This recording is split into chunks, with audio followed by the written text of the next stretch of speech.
আসসালামু আলাইকুম বন্ধুরা, কেমন আছেন সবাই? আবারও আমার এই ছোট্ট চ্যানেলে সবাইকে স্বাগতম। আমি আজকে আম দিয়ে কেক তৈরি করব, তো চলুন দেখে নিই। আমি এখানে আম কেক বানানোর জন্য নিয়ে নিচ্ছি একটা ডিম, আপনারা চাইলে বাড়িয়েও নিতে পারেন। দিয়ে দিচ্ছি 1/3 কাপ পরিমাণ চিনি।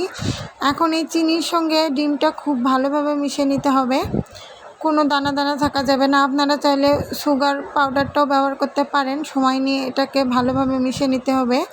ডিমের সঙ্গে চিনি ভালোভাবে মিশে গেলে এখানে আমি দিয়ে দিচ্ছি 1 কাপ পরিমাণ আমের পিউরি। আমি এটা আগে থেকে ব্লেন্ডারে ব্লেন্ড করে রেখেছিলাম। এখন এই আমের পিউরি সঙ্গে খুব ভালোভাবে আমি মিশিয়ে নিচ্ছি হ্যান্ড উইচ দিয়ে। আপনারা চাইলে হ্যান্ড বিটারও ইউজ করতে পারেন। তারপরে আমি এখানে একটা ছাঁকনি নিয়েছি, আর এখন নিয়ে নেব সব শুকনো উপকরণ। আমি এখানে 1/2 কাপ পরিমাণ ময়দা নিয়েছি। এরপর এখানে নিয়ে নেব 1 চা চামচ পরিমাণ বেকিং পাউডার, আর তারপরে নিয়ে নিচ্ছি বেকিং সোডা 1/4 চা চামচ পরিমাণ, 1 টেবিল চামচ পরিমাণ গুঁড়া দুধ। এরপর এই শুকনো উপকরণ আমি ভালোভাবে চেলে নেব।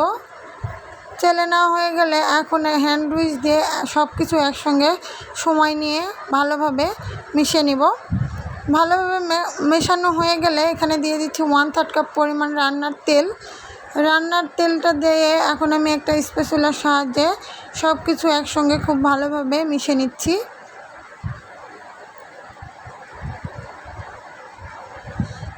এরপর এখানে দিয়ে দিব 1 চা চামচ পরিমাণ ভ্যানিলা এসেন্স। আপনারা চাইলে ম্যাঙ্গো এসেন্সও এখানে ইউজ করতে পারেন।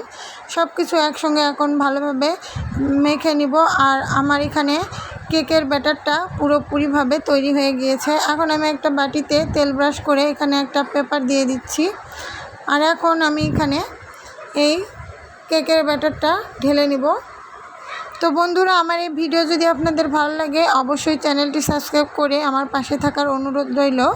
আর যারা যারা সাবস্ক্রাইব করেছেন তাদেরকে অসংখ্য অসংখ্য ধন্যবাদ। অবশ্যই কমেন্ট এবং শেয়ার করতে ভুলবেন না। এখন একটা টুথপিকের সাহায্যে আমি এই ব্যাটারটা ঠিক করে দেব। এরপর আমি আগে থেকেই চুলাতে একটা কড়াই হিট দিয়ে নিয়েছিলাম, আর সেখানে একটা স্ট্যান্ড বসিয়ে এখন এই বাটিটা বসিয়ে দিচ্ছি আর ঢাকনা দিয়ে ঢেকে দিচ্ছি। তারপর টিস্যু দিয়ে আমি এর ঢাকনার ছিদ্রটাও বন্ধ করে দিলাম। আর এটাকে এখন আমি অল্প আঁচে 45 মিনিট জাল দিব। আর 45 মিনিট পর আপনাদেরকে আমি দেখাচ্ছি টুথপিকের সাহায্যে। দেখেন কেকটা আমার হয়ে গিয়েছে।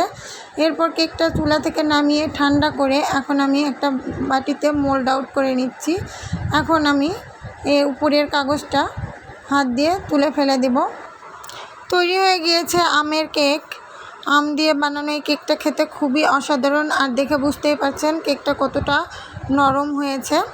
আম ফুরিয়ে যাওয়ার আগে বাড়িতে একবার হলেও এই আমের কেক তৈরি করে দেখবেন।